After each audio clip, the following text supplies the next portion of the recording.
Good afternoon, everyone.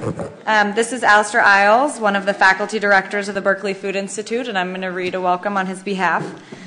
I would like to welcome you all to our second Food Exchange panel event for the semester.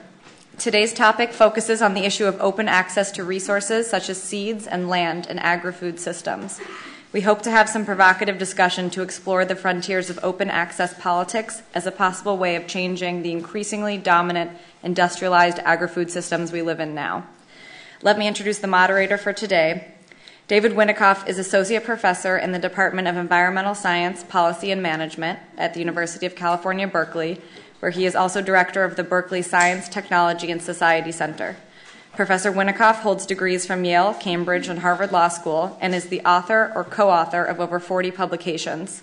His research centers on the interaction of science, norms, and political structure in the governance of human health and the environment.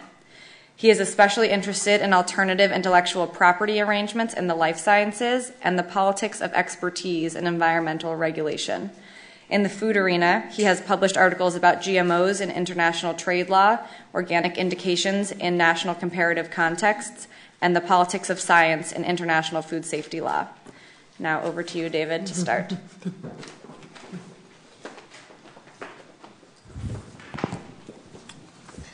Thanks so much. Good afternoon, everybody. It's my pleasure to introduce the panel for today on open access, rethinking resource access in the food system.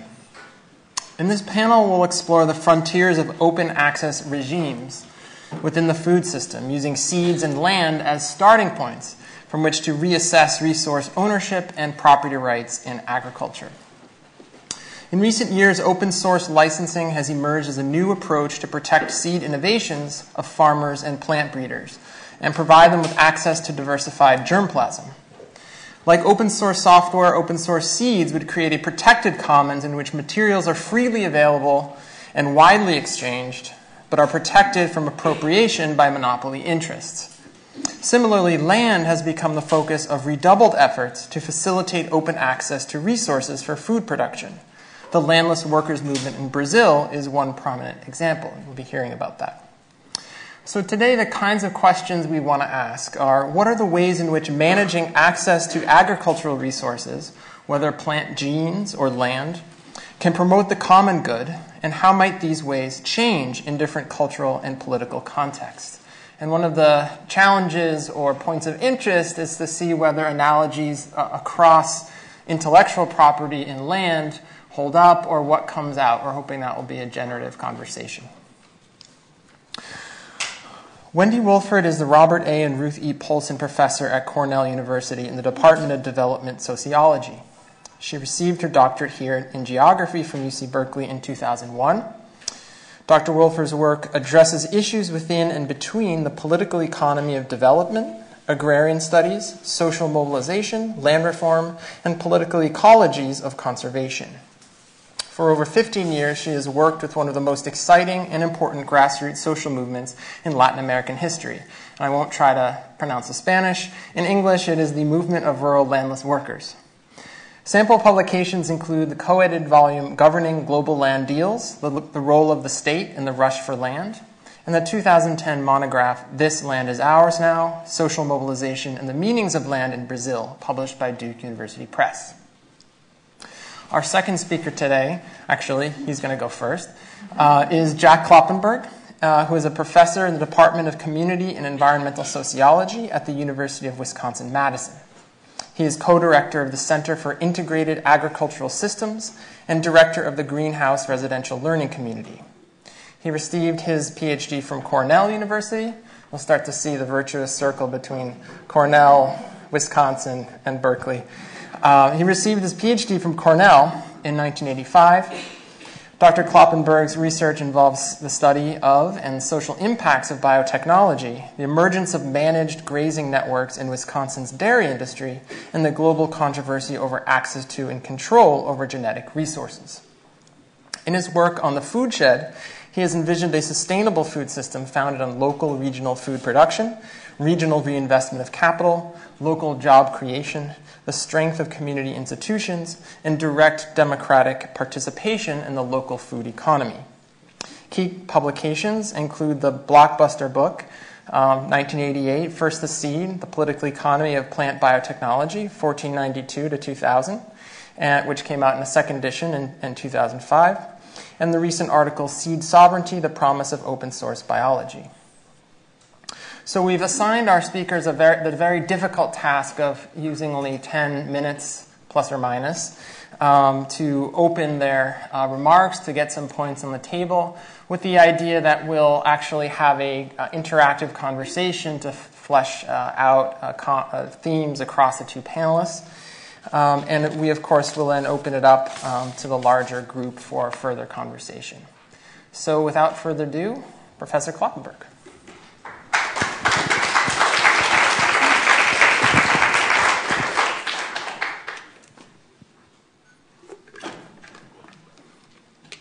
Thank you, David. Good afternoon, citizens.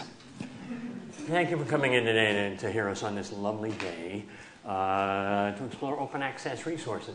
I suspect that most of you probably agree with me that we would like to see another world than the one we have now. And we'd like to think that that additional world is possible, as the World Social Forum slogan has it. But if that world is possible, likely it's going to be based more on sharing of things than exclusion. And in particular, seeds is something that I've been working on. Open Source Seed Initiative, me and about 25 other plant breeders, farmers, representatives, NGOs have put something together to try and see if we can share seeds a little more thoroughly. Now, not necessarily in an open access regime. Open access is nice because it's like everybody gets to share, right? Anyone who wants to access it can have it. But the problem with open access regimes, when there's something useful there, is that those with the biggest fists, you might say, or with the most productive technology, the most efficient extractive technology, those with the deepest pocket, those with the deepest resources, can benefit in greater proportion than those who have fewer resources. And what we're trying to do with an open source seed initiative is develop not a commons, not the public domain, not an open access commons, but a protected commons populated by those who will share with each other that can also exclude those who won't share. Now, why would we go that route? What's it got to do with seeds? And here I've been working on this for quite a while. Why seeds? Seeds are the alpha and the omega. Seeds are a fundamental nexus, a critical nexus of food systems everywhere. That's the stuff that goes in the ground. It reproduces itself multifold, and the product which can be sold or consumed is also the start of the next generation of production. So control over that input is critically important in a whole variety of ways, the alpha and the omega, and the issue that we face now as how do we use those seeds, those cultivars, not seeds, cultivars, the varieties, the different kinds of seeds, the different genetic encodings that allow us to grow plants here or there, or disease resistance here or whatever. There are many, many, manifestations of genetic diversity.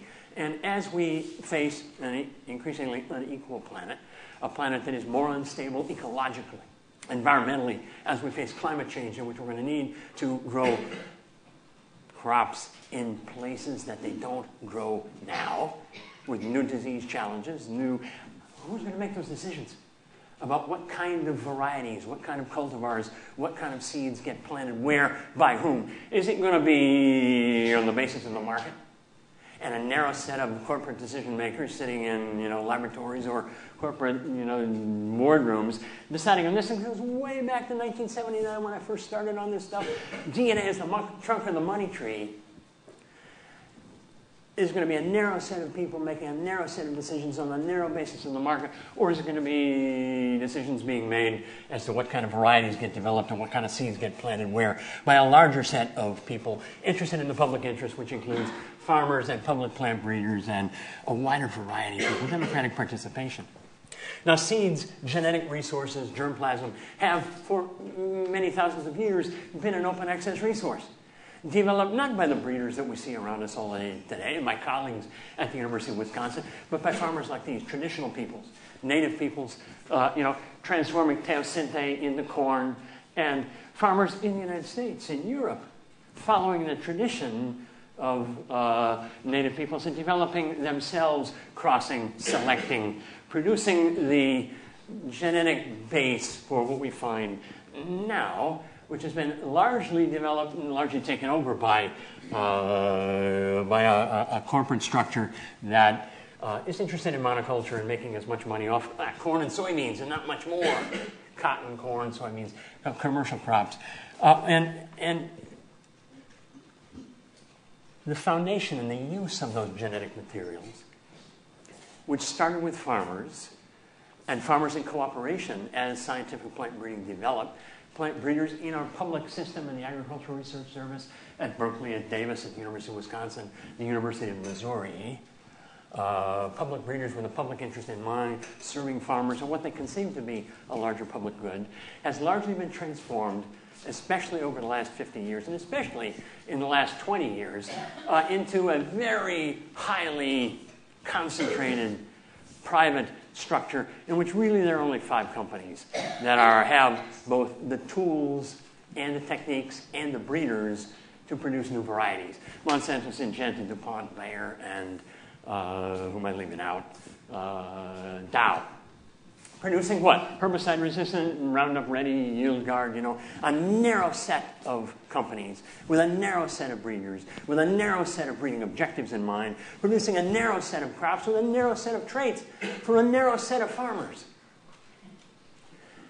When at the same time we find that we would like to be moving towards an agroecology, towards a broader, more participatory structure that many of us might prefer. But we have this, and it is absolutely essential, this lovely graphic put together by Phil Howard to tell you where we are essentially in the production of new cultivars and varieties. And that concentration has been reinforced.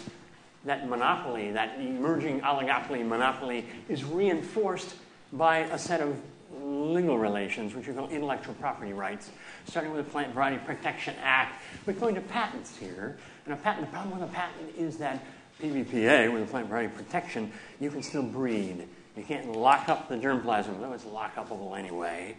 But with a patent, you get 20 years, and there's no research exemption, and there's no farmer's exemption. So farmers cannot save and replant seed. More than that, plant breeders in the public sector here at Berkeley or at Wisconsin cannot use those private varieties for further breeding. It gets locked up. Once you've got monopoly to a certain level, and only a certain number of companies have deep enough pockets to take out patents on nearly everything, including naturally occurring traits, like segmented head in broccoli, or lycopene levels between 30 and 80. Essentially taking natural traits, moving them out of the public domain, tying them up, and since they're patented and can't be used by other people, tying up the germplasm and foreclosing future possibilities for developing new cultivars. That's what the patents are doing here now. But once you've got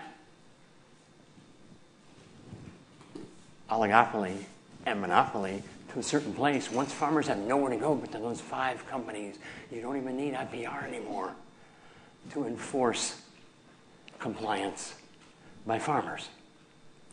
And what happens is with a technology use agreement, which is not IPR, here's Monsanto's, it's a license. Farmers no longer purchase seed.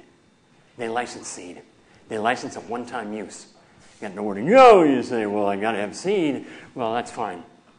You sign this 6-page agreement, and it's ours. And we tell you what you can do and what you can't do. And essentially, you can't do anything with that seed but plant it and sell it.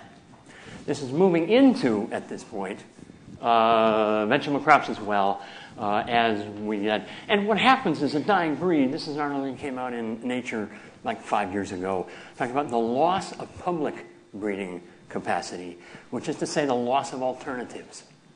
And as these rules are promulgated globally through the World Trade Organization, through bilateral agreements for the USDA and the U.S. government and USAID and Peru and Guatemala, these same rules get promulgated. Farmers' capacity to produce and reproduce genetic diversity, to develop new cultivars themselves, are foreclosed as well. So our options are being foreclosed at the very time when we need these things. And we aren't the only ones in the plant sciences that have been foreclosed. software developers found themselves wanting to produce code for the public and to share code, to let other people use it, to be productive, to contribute to their communities. And they found, constrained in the same way that Monsanto constrains breeders, they found that Apple and Microsoft are constraining software coders. But they found a way around that with a general public license, using the same bag tag, essentially, contract law, that the companies in seeds have been using, and turn it around, though, and say, I'm going to give you a license to my code, but I'm going to put one restriction on it. I'm going to say that I'm going to let you do anything you want with it. Share it, improve it, mess around with it, combine it with other things. But I'm going to put one restriction. Anything you do with the stuff I give you, you release under the license that says, I give everybody else the freedoms to do this as well. What that does is create a protected commons in which Microsoft sees stuff in the public domain. They say, that's fine, we'll appropriate it, we'll mess around with it, proprietary. But if there's a license on it, an open source license, that's what the open source is. They can't do that because their stuff gets pulled in to that open system. Free as in speech, not as in beer. The question is derivative use, and you guys at Berkeley ought to know what's going on here, because Manuel Montenegro just took me over to, where free speech movement started over here. Free as in speech, derivative use. Not to say that it's free seed, costless necessarily. One of our colleagues in Aussie, can't say that I did it, and this is bubbling up around the world right now. It's not my idea. It's time for this stuff. Tom Michaels, who was a professor now at University of Minnesota, back in 2000 suggested, let's try this. Let's see where we go. A couple of years ago, a bunch of us got together, public breeders, private breeders, farmer breeders, small seed companies, a couple of NGOs, and we said, well, let's get an open source seed, and we got that cool, see our cool logo over there. If nothing else, we produced a cool logo. We worked for nearly a year and a half now, trying to figure out how we could get a legally defensible license in the same way that the software guys did it. We failed. Actually, not legally. We can write a legally defensible. The problem isn't legal. The problem is practical in a variety of ways that you can ask me about later. But what we're going to do now, rather than that using contract law, what the poet Audre Lorde said, the tools of the master will never dismantle the master's house. Now, I don't believe that entirely. That's a sort of determinism. But what she's saying is there are institutional structures, like legal structures, that have been developed for particular purposes, are pretty tough to turn to your own advantage. And we haven't been able to do that. What we are doing now, although we're disappointed that we don't have as robust a license that we could create our own space and say, you can't come in here, Monsanto. Stay out. And we have the law behind us. What we are going to say now is, well, we're going to say, stay out. This is ours.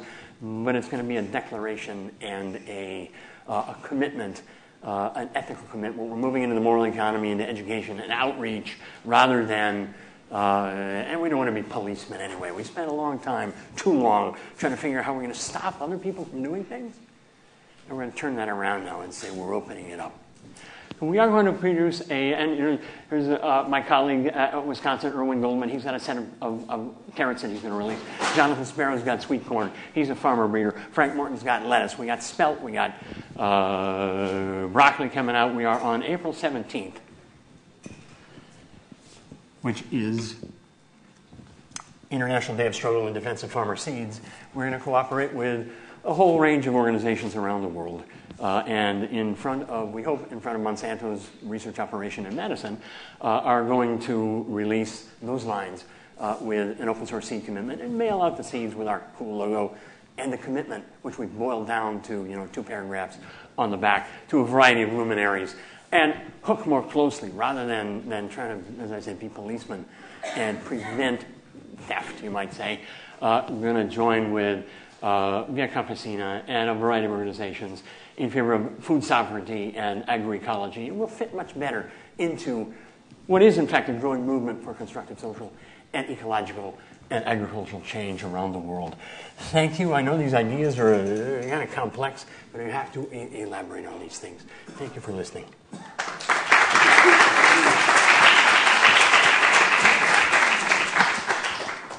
Thank you so much for the invitation to be here. It's a real pleasure. Thank you very much for that introduction. It's very difficult to follow Jack I met Jack just recently in Madison and said, "Oh, it's so great to meet you. I loved your book." And he said, "Oh, that old thing," which just goes to show you a long contribution. It's an incredibly important book, and it's important to see where it's going now. So thank you very much for coming today.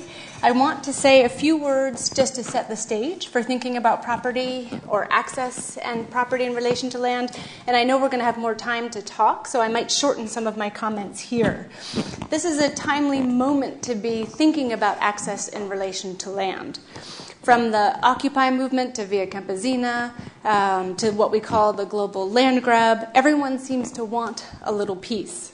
Just 30 years ago, we might have said that global development had come to mean rapid urbanization and industrialization, with innovations in communications and information technology at the heart of global strategies for modernization. But today, there's this renewed interest in land and in landed property for the purposes of securing access to livelihoods, from local livelihoods, but also for basic goods, food and fuel and fiber for the global market. To understand this interest in land, we need to have a detailed analysis of global capitalism, of nature-society relations, and situated historical trajectories. But I have 8 minutes. So today I really want to just highlight 4 different sets of actors and interests, a very partial understanding of what has helped to shape the current conjuncture. The first thing that we need to take account of course, is the rise of neoliberalism as the hegemonic development ideology in the 1980s. At the core of neoliberalism, of course, is the belief in private property rights. From Hernando de Soto's discovery of the so-called dead capital in informal economies to intellectual property, fixed and clear rights are believed to be the sine qua non, the essential building blocks of free markets that allow people to respond efficiently to market signals of supply and demand. It's hard to understate the effect of this thinking in shaping urban and rural planning through the fixing of land markets in informal economies, urban slums, and farm sectors around the world. The second element is that even as neoliberal thinking and policy focused on a new set of property relations in land, many national governments embraced widespread state-led land reforms in the past 15 or 20 years. We think of land reform as largely having been over by the 1980s, when failed policies throughout much of Latin America and sub-Saharan Africa were thought to have put that policy into the dustbin.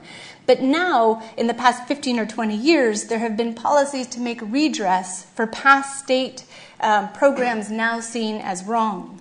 These are the land reforms that have attempted to undo collectivization in Eastern Europe and Asia, racial apartheid in Southern Africa, and ethnic discrimination in Bolivia, Ecuador, Venezuela, and Southern Mexico. Whether progressive or regressive, many state governments have repurposed the tool of land distribution to correct for a variety of historical moments now seen as mistakes that can be corrected through the property mechanism, particularly in relation to land. A third element of the current conjuncture, and I would argue the most important, is the rise of rural social movements that have organized around the world. They've organized to demand the distribution of land again to the rural poor. Peasant or farmer or rural worker movements have formed in key agriculture-producing countries such as Brazil, Mexico, India, the Philippines, to a certain extent South Africa. These movements have organized land occupations, mass demonstrations, and marches to pressure their governments. Since the early 1990s, they've attracted millions of followers and created an impressive global network largely united around the concept of food sovereignty, which, as you all know, holds land reform to be a key and central component. All of these actors, or all of these different moments and interests, have come together quite dramatically in the last 10 years with the rise of what people are calling the global land grab. The land grab refers to the massive increase in large-scale land acquisitions as investors of various kinds, from state-owned enterprises in the Middle East and Asia to private investors, corporations, and large retirement funds, perhaps like your own, particularly TIAA-CREF, seek out land for the purposes of producing food, fuel, and fiber in the wake of global commodity price hikes and concerns of widespread scarcity. as representatives of the United Nations suggest that food production needs to double by 2050, land has become one of the most attractive asset classes, expected to provide returns of over 20% in the next decades.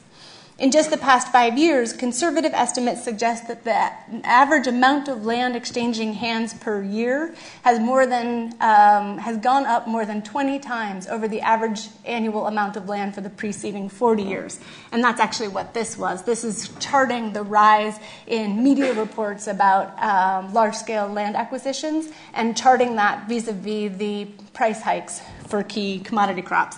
The data that we have to really be able to pin down the global land grab is not very good, and so any sort of confident calculations of the amount of land that has come to change hands should be viewed with skepticism, but clearly there's something happening, and it's something about the rush to land in the wake of these so-called global crises or concerns about scarcity.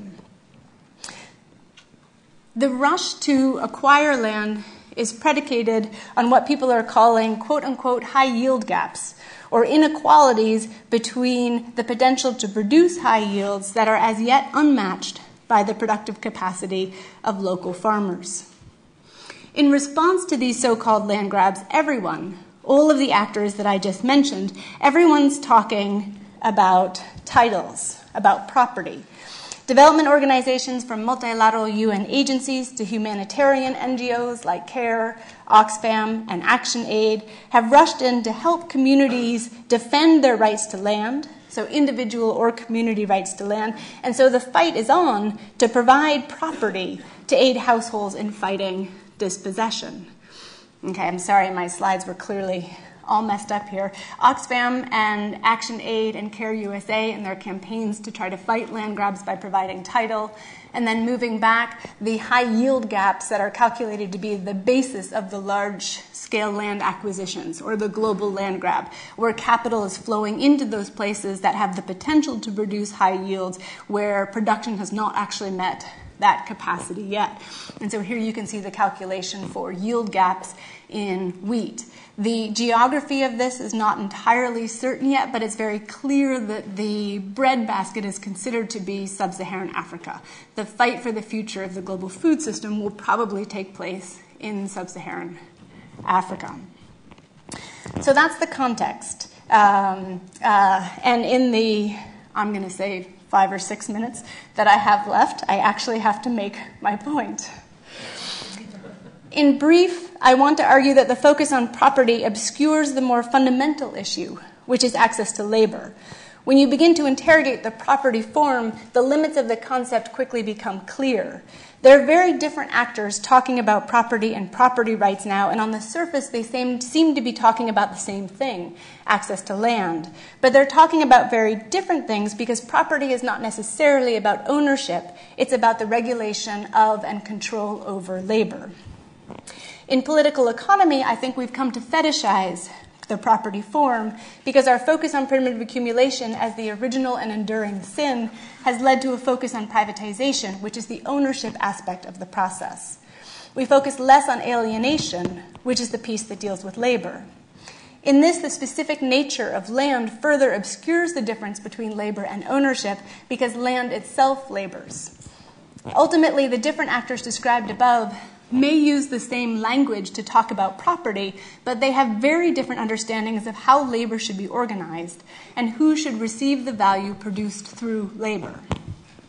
I want to suggest that we see this more clearly if we view property not as a thing or even a relationship or even a bundle of things or a bundle of relationships or rights as we often talk about it, but instead as an assemblage mediated by labor. And I really think I won't go into the concept of assemblages because you either know them or you don't want to know about the concept. But really thinking about it in terms of a deeply situated, historically and geographically placed understanding of the way in which property and labor come together. It's a concept that was originally put forward by Deleuze and Guattari in 1,000 Plateaus, thinking about articulations of relations shot through by power in particular places. Okay. So I can come back to that if you want me to, but I won't go into it except to say that I think that thinking about property as an assemblage rather than a bundle or even a relationship helps us to interrogate something like open access. And Jack already went into this, and he does in his written work, so I won't belabor the point, except to say that there are, of course, just two problems with open access. It's neither open nor really about access per se. In relation to land, open access has commonly been understood as res nullius, or no owner, a concept which underwrote the conquest of the Americas and which is currently repurposed in the form of the high yield gap, wherein land is considered to not be fully owned if its use doesn't meet with what are considered to be the highest possible yield when compared to global productivity standards. This high yield gap is a crucially important means of rendering land in use as open access land, open for access by those who promise to increase productivity or production levels. So that's one way of thinking about property and assemblages, but the example of the landless movement in Brazil is perhaps a better example for thinking about property not just as a single relationship or the property form. So just some key things to think about. I'm referring to the movement of rural landless workers in Brazil, a movement that was formed in the late 1970s and early 1980s as landless squatters, ex-communist guerrillas, priests, and other political activists came together to fight for land distribution and for the resources that would allow smallholders to produce on their land.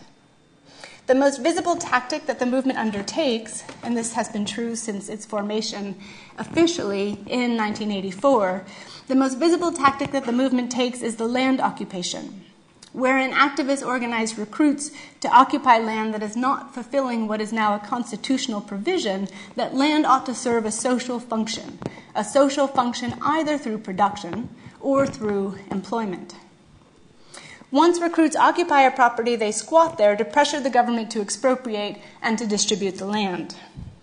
The movement began with a fairly narrow focus on access to land and quickly began to extend that in a political battle for a wide range of resources and rights that would accord state protection for peasant production more generally. And then in the 1990s, the movement widened that even further into a general struggle against corporate power, privatization, and the hegemony of the global market system. One of the most famous and well-known sociologists in Brazil, José de Souza Martins, said quite rudely that the movement should dispense with the suggestion that they were radical at all, or that they were even in opposition to the modern liberal system, because fundamentally what they were about was private property in land, whether individual or collective, and this was, of course, the most liberal demand of all. What Martins missed, of course, was that the movement fights for access to land in order to fundamentally reorganize labor and labor relations, or the social relations of production, which is not independent of, but also not totally synonymous with property relations. If the MST were just about land, or just about property, they would fight for access and then go home. But the movement has sustained its struggle for over 35 years because it's really about transforming labor relations and the extraction of surplus. So if the property form is the beginning and not the end, then we need to see the MST struggle for access to land as embedded in a series of other struggles. The first one of those is the social function of property, which is about the collective obligation to organize the means of production, including land, seeds, and capital, in a way that benefits society and nature as a whole. Second, the social function of food and livelihood, or the quote-unquote right to be free of want, which is how the judicial system in the state of Rio Grande do Sul in 2008 interpreted the right of squatters to be on their land. And third, the struggle to increase value and distribute according to need, which is embodied in the movement's plan for building agro-industry on rural settlements in order to increase the economies of scale, create forward and backward linkages under the control of those who labor. Fourth, the social function of political representation, democratizing access to representation through building sympathetic political ties and reshaping the formation of the state. These social functions can only be realized if they can be internalized and socialized. And so the movement has focused from the beginning on educational programs and the development of a collective will. All of these struggles are contained within the struggle for access to land, but we don't necessarily see them unless we see property as an assemblage of articulated relationships situated in particular places and times. Alistair asked me last night to talk about how rethinking property relations might help to build a better and more just food system. And I can't answer that, of course, except to say that working in that direction requires a multidimensional struggle for land, seed, education, representation, embedded markets, and justice in both the juridical and social sense.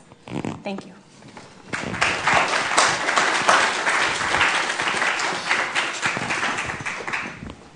So thank you both for those teasers. They're like teasers, basically, right? 10 minutes. So I think it's my role to say a couple of things, but to try to get our speakers to elaborate, but hopefully in conversation with some of the common themes. So obviously both speakers today are interested in patterns of use and control of land. And today we've organized that around the question of access. I think both of the speakers invoke property in different ways, and I think Wendy quite rightly pushes back against immediately going to property as the way into access, or to think about the major structuration of the problem she's looking at. And Jack is more explicitly focused on property rights in particular. And although he comes around, I think, at the end to seeing some of the limitations or impossibilities of using property and the need to push beyond into what he called moral economies or something else. So I think one theme is, to what extent does law on the one hand, but also property in particular, offer real, ways? How are they figured as problems, and how are they potentially part of solutions to some of the social problems that are talked about, whether it's the consolidation of the seed industry and the limitation of diversity in the development of new innovations, or whether it's in terms of the land grabs that are going on, and the kinds of injustices around access to food and food sovereignty and so forth. So how central is property, both to the problem and to the solution? And it's interesting because I think both speakers are theorizing property in different ways, or speaking about it in different ways. I mean, we can talk about property rights, which is a very legal way of thinking about it. We can talk about it as a way of structuring relationships. And then we have the idea of property as something like an assemblage, which maybe we can hear Wendy talk about more. I want to push back a bit on Wendy and say, I take the point that you think labor is more of a meaningful or useful way into the kinds of struggles that are going on. But take one of the rights that you're talking, or take one of the developments you're talking about. You talked about the right to food, or what were the new kinds of rights that were developed at the end that you were talking about? That the social function of land, the social function of food, and protection from want.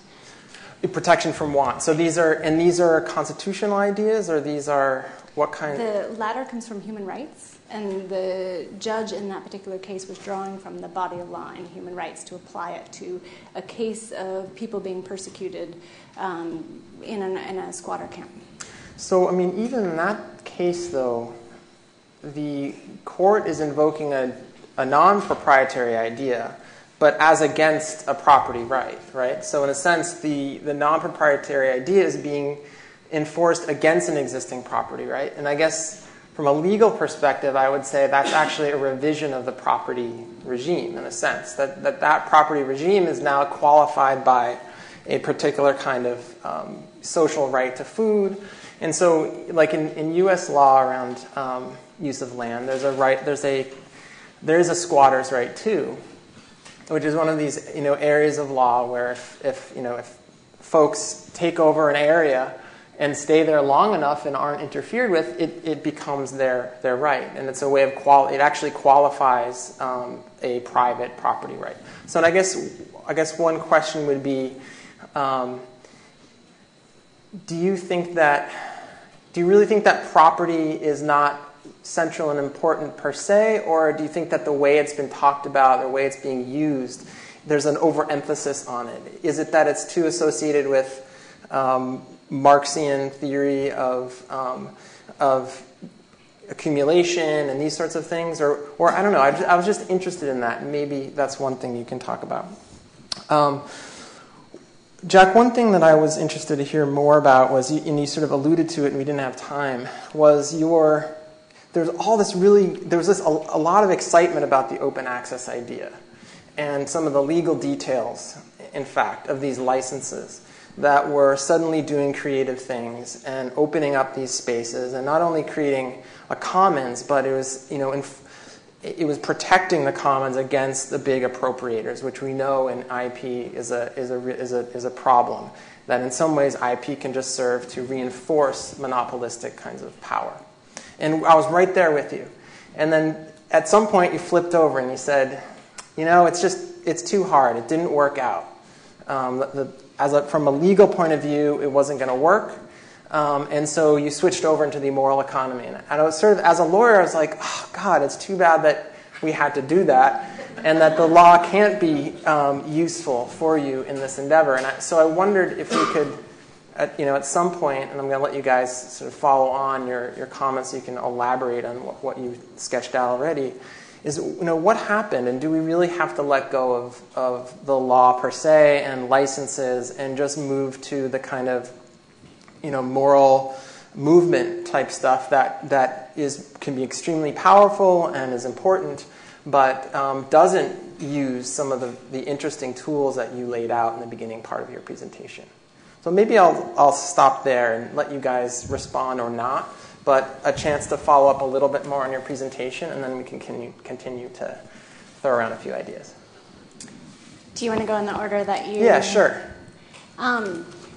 With my presentation, I didn't mean to imply at all that property doesn't exist and that property rights aren't an important way of structuring the conversation, structuring relationships that people have to particular resources, clearly like land. Property rights, but that's not the problem, it's the point in a sense, that we need to take the property form, just like the commodity, and see it as important and having material effects, but then interrogate it further, right? So there's been a long sort of set of thinking about property in which we can read off of different forms a particular set of subjectivities or interests or actions. Even if you have individual private property, you will act in a certain way. All of a sudden you'll become more conscientious, you'll think for the future, you have something to secure.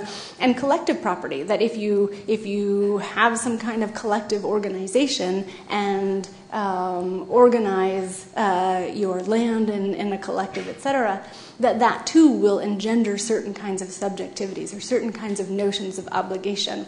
And we see time and time again that isn't true, and that the way that people talk about property masks a whole variety of very place and history specific understandings. Maybe that's not totally clear, except to say that in Brazil, the movement of landless workers fights for access to land and for use rights, and fights not to have the final title actually delivered to them.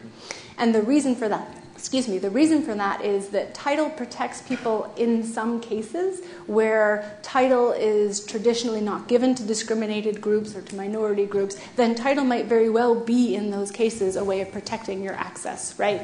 But for the Brazilians, because of the particular formation of the nation state, the title would mean that they were cut off from special protection by the state. So they would no longer be in a category of settlers, a legal category. They would be smallholders, and that would mean that they get almost no sort of subsidies or special attention for extension agents, etc. So property just means different things depending on the historical construction of those rights and the way that they've played out. So you're seeing, for strategic reasons, certain actors are not invoking property per se, because it might trigger certain other kinds of legal effects, and that they also might not like to use property symbolically? Or do you think that these actors you've seen are standing away from property because of its association with maybe the bigger actors? I think that they're showing through their labor how it is that they're accessing the land, and that is as or more important than the actual form that the property takes. And that thinking about land or even property in terms of labor goes back a long way in property discourse, right? So the Lockean theory of labor theory of property is really strongly held in the Brazilian Constitution and by Brazilians from large farmers to smallholders, where if you ask them, how do you come to have a right to this land, they'll often say, both large and small farmers, land goes to those who work it, and I cut down these trees, and I put up the fence, and I have the right to this land. And it's about a certain kind of claim that labor makes to the land. What happens then is that particularly for large-scale farmers, the labor becomes monetized through the market. So that access to land that they purchase is, in a sense, sort of abstract labor, because they argue that it was their labor in another place where they were able to amass some kind of wealth that they then put into this land. So seeing their claims to land in different places as their claims to having labored is actually a really productive way of understanding their own sort of attachments and to land. Okay, great. Before I wrap back around to the question I put to Jack, I want to pick up on an issue that went through both of your presentations, which was the idea that, in fact, open access might be worse than the problem, or somehow that to produce an open access regime might actually only allow the powerful to take advantage of what are common resources to a greater extent.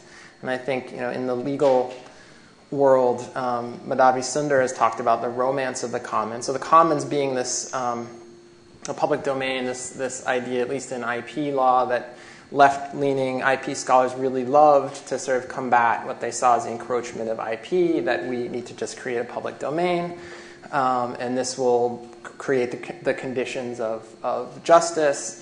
And they were pushing back and saying, well, no, if you look at land and also IP, when you create a commons, there's actually a differential ability to take advantage of the commons based on wealth, power, existing endowment of legal rights, and so forth. And it sounded like that came up in both presentations. But Jack, let me turn to you. That was both an impetus for your project, but I do want to come back to this movement back towards the moral economy and see why you guys ended up doing that. Yeah, and open access, I don't know anything that ought to be open access anymore. There ought to be rules, and there ought to be rules as justly as we can construct them. Right now, we don't have those rules, and even when we have rules, power allows law to be manipulated in ways that the framers of the law didn't intend. So even if you have a law, you've got to have someone enforcing it. IP in patents is perhaps a clearest example of that, is that naturally occurring traits are now being patented by the companies, and because of the either incompetence or laziness or misunderstandings of our patent office, stuff that is neither novel nor not obvious is being patented. The breeders tell me, we've been working with segmented heads of broccoli forever.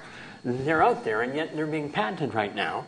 And I go to my IT office, they say, in the IT intellectual property, IP office, because our public breeders are, of course, employees of a university. They don't own the germplasm. It's public ownership, you might say, although it's the university. If you get permission to do something with it, they say, can't you sue these guys and stop them from, invalidate the patent? And they say, well, how are we going to do that? That's going to cost us $60,000 to $100,000. More than that, probably, to sue them, and for what good? I don't know that your material that is violating their patent is going to be worth anything. Why should we put any money into that? It's going to do us and nobody any good that we can see, and we're not willing to focus our $100,000 on the public good. And so the patents stand. And if our breeder releases material, he could be sued and is constrained by that. So it's got to be, the law has to be enforced in reasonable sorts of ways and used. That's, of course, not happening. We thought that we could maybe use contract law in a way that the framers didn't intend. And in fact, we can. It turns out that it isn't the law that gets in the way, but the way in which it would have to be enacted, or the practical exigencies of not just writing the contract, but the contract ends up being 6 pages long in terms that only a lawyer can understand. What we want to do is have the licenses, if you remember, propagate, that people would exchange. It's required. If you're going to give the seed to somebody else, if you're going to share it, they need to agree to the contract. And it propagates in a way that creates this protected commons. But if the license doesn't propagate, no commons is created. So Jeff, who's going to pass on a 6? Why does it work in licensing for software and not work for seeds? Because seeds are different from software. The bio and the wetware is different from the software, in the sense that all of you have signed these licenses yourselves, which is to say you check a box, right? Under contract law, you don't have to read the contract, but you have to have the opportunity to have read the contract. When you check that box, you say, well, I agree, I've read it, or I had the opportunity to read it. We could do that with our licenses as well, but we're exchanging wetware, we're exchanging material, and not only that, but we would like to have our seed company, our small seed company partners, sell that seed. They say, no, our customers aren't going to sign that. They're not going to check it off, and we will look like Monsanto if we do that. So commercially, it isn't a real good idea to do it. Plus, the contract needs to be 6 pages long if it's defensible. And we asked our attorney, write us a defensible contract so that we get taken to court in St. Louis, we can win. And then we looked at it and said, well, we don't understand it, and does it have to be 6 pages long? We can't fit this on a seed packet. We can't do anything with it. Nobody's going to read it. Monsanto can do it because they're the only place you can come to for seed, or Dow.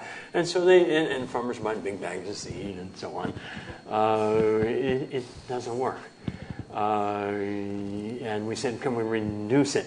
She said, every time we take out a paragraph, I open up something that the attorneys that we'll be up against are going to use to split open your contract. So in a sense that the law is too complex, it doesn't work for us. We could write that contract, but it won't work. So we're, not only that, but people will say, well, what's the difference between you and Monsanto? What do you mean I got to sign this contract? And what do I do with that? I don't understand it. What does it mean? And we end up with the narrative that we would like to tell about freedom being undermined by the actual means that we use to create the protected commons. And it's pretty complex stuff that you go through. Plus, it is the distrust of the law, especially in the global south, and among the NGOs that we would like to see as our allies up here, who say, I don't want anything to do with property, with arrangements, with signing things. Farmers can't read this stuff. It makes no difference to us, and what you're creating in us, if you go ahead with this, is opposition. We won't be your allies. When we consulted with them, that's the answer we got. So that we need to take very seriously. So we could write it, but it won't work. Wendy, do you see this suspicion with the law writ large, or would you say it's maybe around when it's about throwing around contracts for seed and that kind of stuff? But it sounds like, are the actors you've looked at engaging with law specifically? Very much. I mean, they've really seen the Constitution as a way to massify the campaign. What's interesting, of course, about the Constitution is that the idea that land has a social function, social responsibility to be productive has been in there since the 1940s. The Communist Party tried to do something about it, but it really didn't have the alliances in either politics, in the Congress in Brazil or on the ground. There was a Peasant League movement, but the Peasant League movement was not really a widespread movement, and it was more about specific rights on plantations than it was about a broader appeal to a collective kind of resource.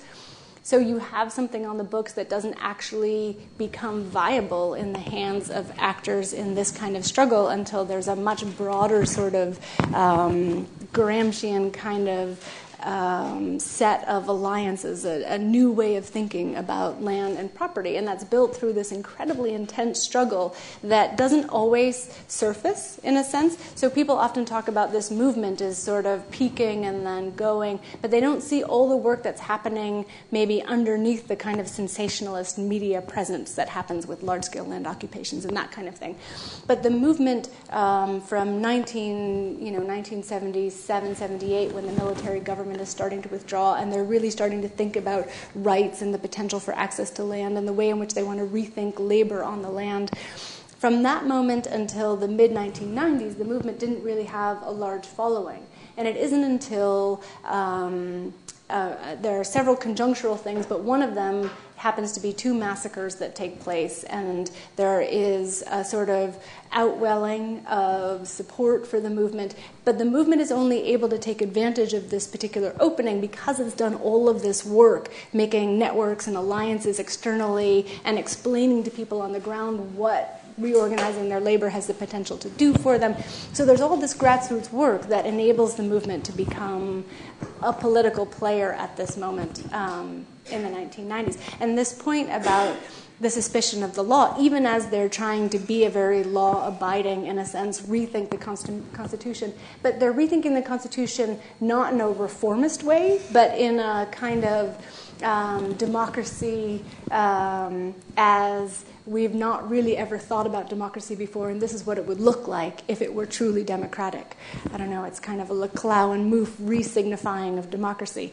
But this point about what the law means in different places is so key, you know, and you do a really nice job with open access.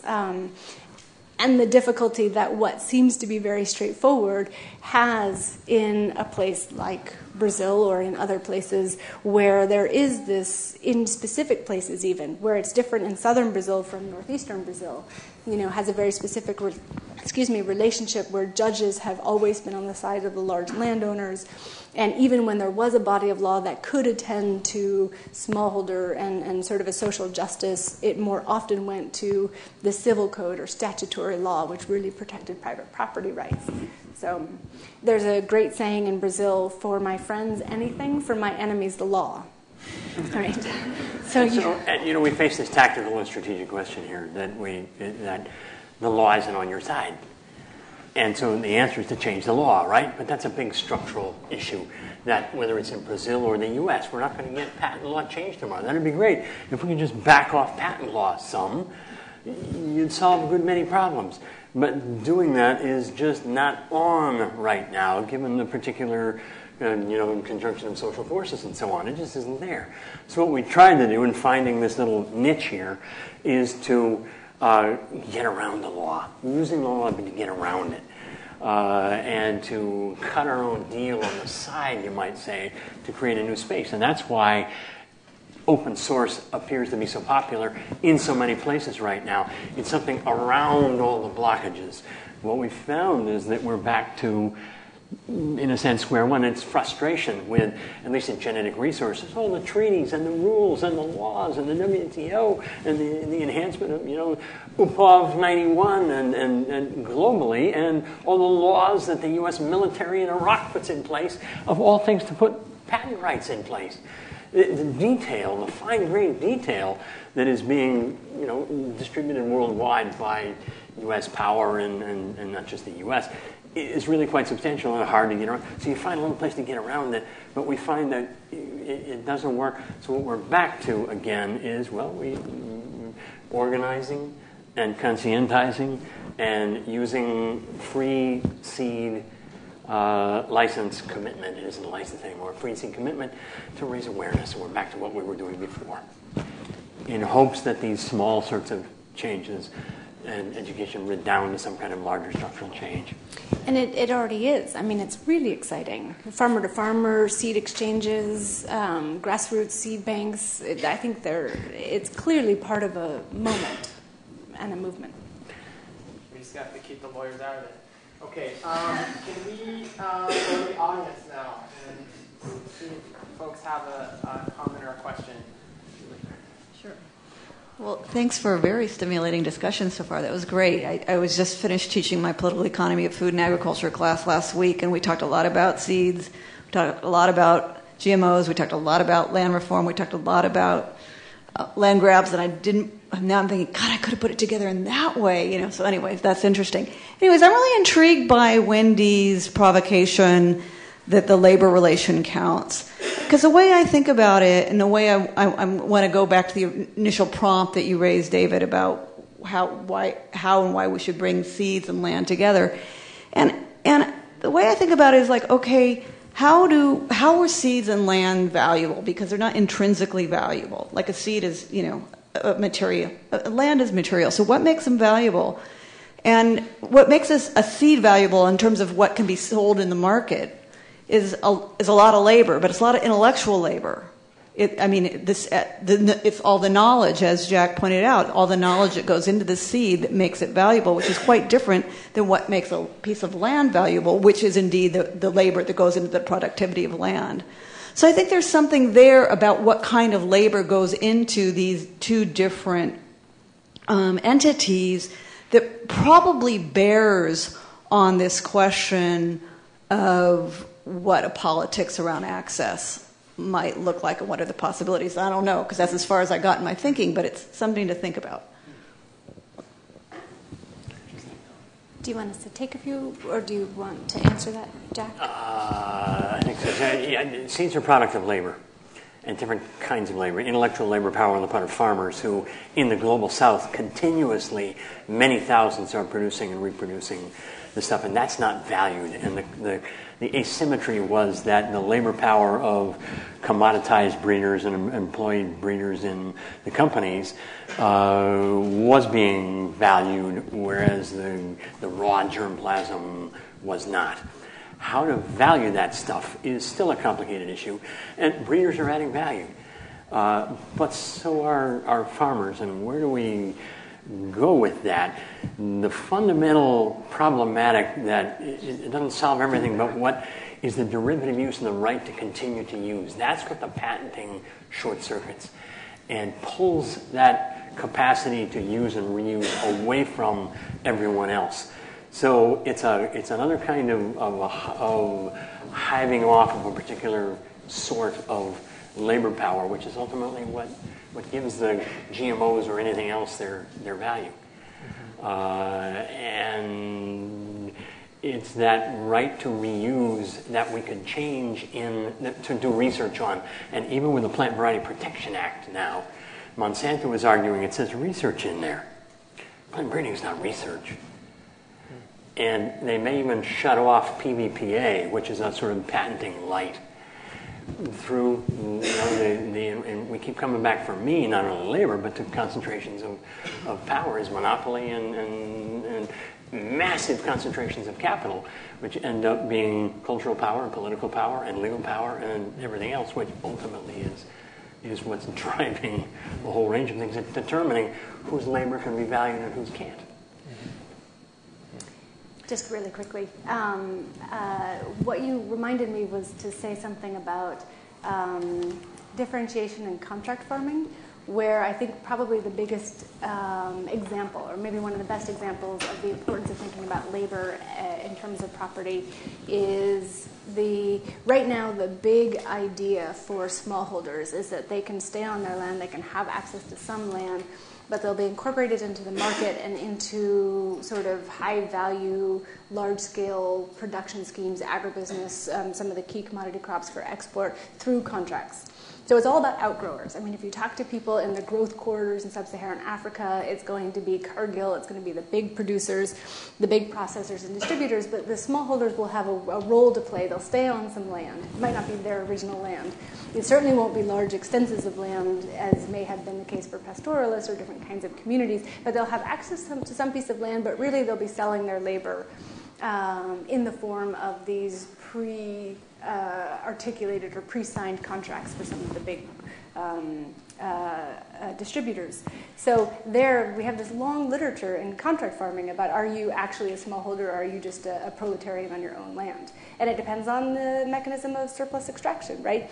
But historically, I think it's fairly evident that particularly when you have a monopoly or oligopoly, I mean, it's a sort of splitting hairs, when you have a very powerful firm like a Cargill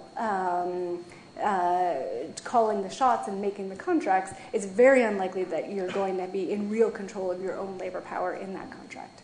So I think that's an example of the importance of looking at labor. Other questions? Yeah, Nancy? Oh, sorry. First, she is first, then Nancy. Thank you. I hear what we're trying to discern here is what is truth and what is belief.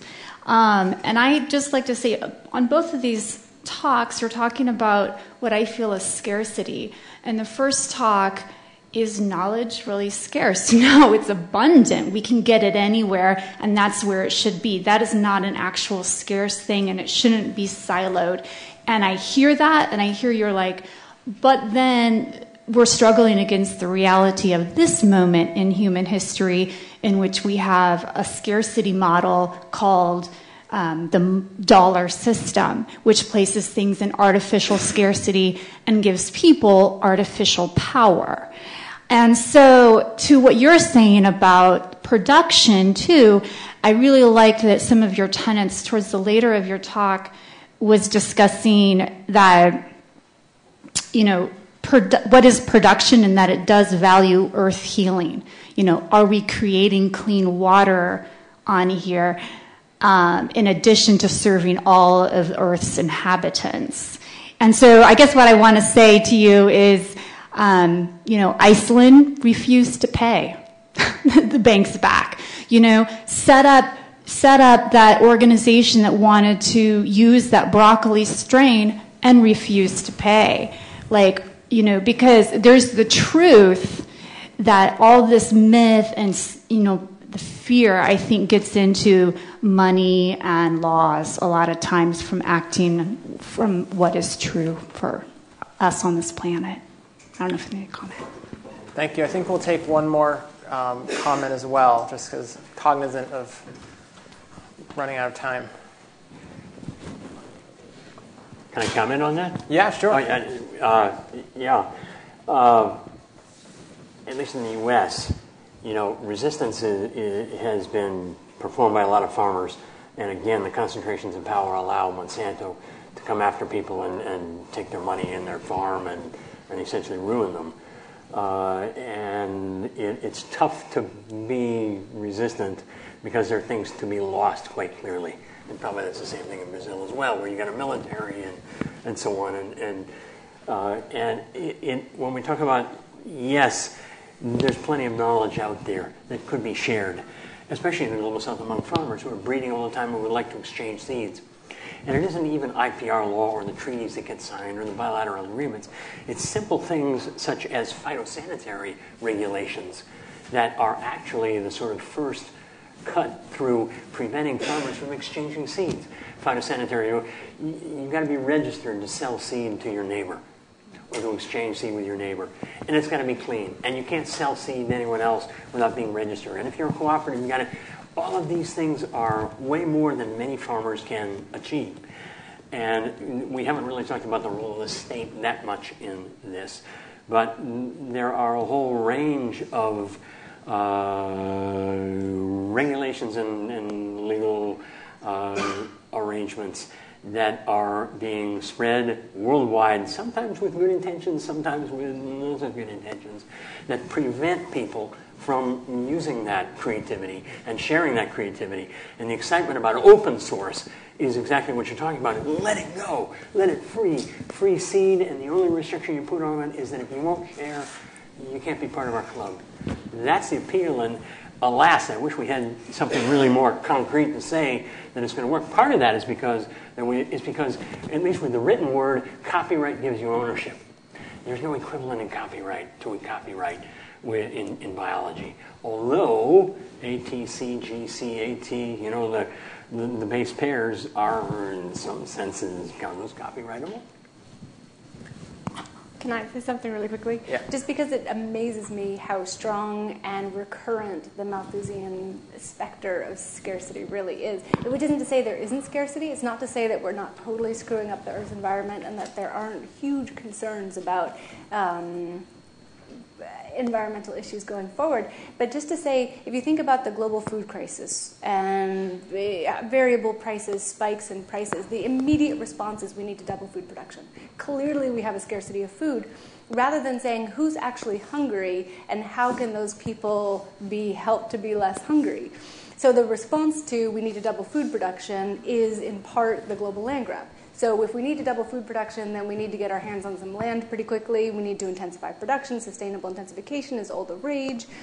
And the people who are being pushed off their land are the ones who were mostly hungry in the first place. So it's not clear to me that the Malthusian sort of entry point is the right way to address a lot of these questions, but it's so dominant. I think Nancy? Okay, my question is actually kind of confused, but I wonder if you could comment on a couple of other things besides that kind of, I would think, go in a larger equation of what you might be thinking about in terms of open access. And that has to do, because you've been talking so far about labor issues and labor issues in property on the land, and you've talked about rights to reproduce seeds, rights to livelihoods, and things like that. But there's two things that I'm wondering how they fit into your larger picture. One is this language of farmer. Farmer includes agribusiness guys, corporate guys, contractors, lots of plantation owners. They're also farmers. And so I'm wondering to what degree that actually gets used in conversations to hide who's really making claims for access to some of these things that Jack and Wendy were talking about. The second thing is the role of land use itself. One of the things about these contracts that are made for people to have control over plantation land, of land for contract farming, of agribusiness territories, large land holdings. They're very large land holdings that are held also for very, very long times. Not sure, and of course in different countries that's going to be different, but just for example, in Indonesia you can get a contract for 65 years for an oil palm plantation, which would take you through 2 or 3 cycles of that tree, and really commit the land to 65 years of a single crop. And, oops, there went my question off the screen. And that works in convergence with these property rights. The fact that that stuff is in the ground, it works against the interests of the smallholders who might want to do agroecology or who might want to be involved with mixed cropping or other kinds of things, because so much land is already taken up, including their land often, by these single land uses. So if you could say something about kind of the language of being a farmer, and the second thing is this thing about land use. How does land use itself in these large scale things work against the people that you're talking about trying to make up alternatives? Can I address the first part just briefly, which is that the contest over language is huge. And in the Committee on Food Security and the FAO civil society deliberations around the responsible agricultural investment principles and around the voluntary guidelines, where this is another really interesting, when the global land grab really hits the international stage, the World Bank came out with a very tidy set of principles to which investors ought to stick if they were good people, and they usually are, right, so we can trust them to do so. The RAI, the Responsible Agricultural investment principles are like 7, make sure you contact the community, share your stuff, play nice with others.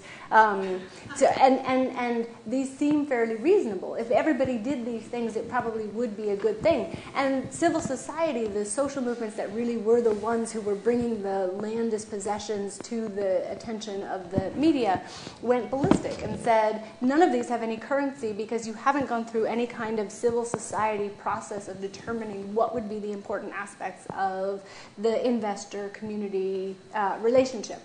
And so the civil society mechanism in the FAO allowed for construction of a set of voluntary guidelines, which you can argue was, it's co-opted. You could say it's bureaucratic. It's all those things that, in the end you wonder if it's doing anything because it's a multilateral kind of United Nations language that might not actually have any legs on the ground. But it was really interesting to see how this set of guidelines, which actually look a lot like the RAI, the Responsible Agriculture Investment, except that they use the language of human rights. But they do look a lot like this. But they mean something totally different because they went through this extensive process of civil society negotiation where all the social movements worked in their countries to think about voluntary guidelines, came back in the FAO, went back.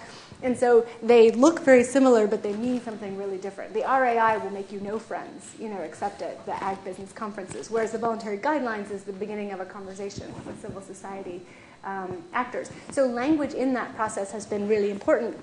And it's either small farmers is acceptable, and the FAO, people really went through all the documents and said, and this was partly from Sophia Monsalve and Phil McMichael in my department has been following this process. But so small farmer was acceptable and stakeholders is acceptable. And peasants really isn't acceptable, right? Except that at the same time, the FAO in May of last year passed the right to be a peasant, which is huge. I mean, you laugh. But this was actually really significant. This was the first time there was ever a multinational body that came out with a set of rights to be a peasant, and what does that look like? So this was a real victory, even if it doesn't necessarily, I'm not sure that I've met many of people in Brazil who said, yay, we have a right to be us.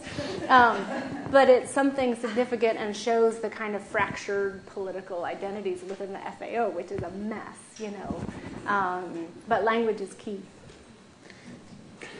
Yeah, what a farmer is complicated, and implicitly one means, at least I mean, petty commodity producers, family farmer, small farmer, a whole range of things, mostly grain producers, not industrialized operations. And I find it useful simply to make that and leave it general like that, in part because at least with regard to seed, whether you are a peasant producer in Guatemala walking behind a mule with a plow, or whether you're a family farmer in Iowa with a 36-row John Deere planter, both growing corn, you're both confronting Monsanto and Syngenta in the same way. Despite all the other differences in where you are, there is a similarity in the way in which Monsanto wants to take away a fundamental means of production and replace it with their seed and enforce various sorts of regulations and incentives and so on you in the same sort of ways, which seems to me to provide an opportunity for agricultural producers, if you want to call them that, in a certain kind of position, as diverse as they are, to think about themselves in the same way and to build some cross-national and international sorts of awareness of what's going down. So it isn't absolutely accurate, but it is a heuristic device that one should always remember is a heuristic device and can mean very different things does mean very different things in very different places. It's also, still in this country is a term with a lot of power to it. And if there's some romance in that, I don't mind using that for my own purposes, since the military uses F-16s for romantic purposes to pull people into the sort of things that they want to. The stories and the narratives we tell need to be absolutely accurate. given our objectives, in my view. And you see both the problematic ends of romanticism and agriculture, but also the ways in which it can be used for different sorts of purposes. So it's it's the stories that we're going to end up telling now, and that are important for seeds. And, we spent the last year and a half talking to lawyers and all the details and trying to figure out how to make a royalty bearing and how many licenses can we write and really, boring, awful stuff. And that doesn't work because the story doesn't work for anybody. The stories that we can tell about seed and about breeders and about the diversity and about what you see in your farmer's market and about what you can produce and reproduce for yourself and for your neighbors all over the world are the kind of stories that need to be told. And if you're building a movement, there are academic ways of saying things and there are movement ways of saying things. This is really clearly an old GMO debate, which is really complicated and hard to talk about when you're talking about seed savers, the members of Seed Savers Exchange, or the people in the farmers market, or the black farmers in the D-town Detroit, or Southern Exposure seed savers. There are a lot of different populations that need different kind of stories, but all those stories need to have some kind of common basis to them. Well, they don't need to, I don't know, but it's nice if they do. Well, sorry. That was clumsy. Before I turn it over to Ann Thrupp, our executive director, to talk about our reception, I just wanted to invite you and join me to thank Wendy and Jack for a great presentation. Thank you, guys. And I'd also like to join you, David, and thanks to all three of you, to Jack and Wendy and to David. I'm Ann Thrupp with the Berkeley Food Institute, and I just want to also thank all of you for coming and to invite all of you to we have a reception, some food and wine outside in the atrium here. And also would like to extend an invitation for all of you to come to our future events. We have another food exchange series event in about a month. It's on April 7th, and it's on labor and health, working towards a healthier food chain, and that should be another really great panel. I hope you guys can come back, too, because you touched on labor today, and it'd be great if you could come back.